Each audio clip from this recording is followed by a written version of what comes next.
बारिश की उस रात एक बाप ने सिर्फ पैसों के लिए अपनी ही बेटी को अमीर लोगों के हवाले कर दिया। उसकी चीखें, उसके आंसू किसी ने नहीं सुने। और जब उसने अपने बाप की तरफ देखा तो वहां सिर्फ पैसा था, मोहब्बत नहीं। उसको लगा उसकी जिंदगी खत्म हो चुकी है। लेकिन उसने हार नहीं मानी। दिन रात मेहनत की, जलील हुई, रोई, मगर रुकी नहीं। और सालों बाद वही कमजोर सी लड़की एक पावरफुल बिजनेस वुमन बनकर वापस आई।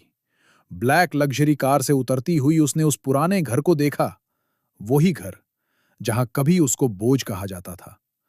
आज पूरा शहर उसकी सक्सेस की मिसाल देता था, और उसका बाप सर झुकाए उसके सामने खड़ा था।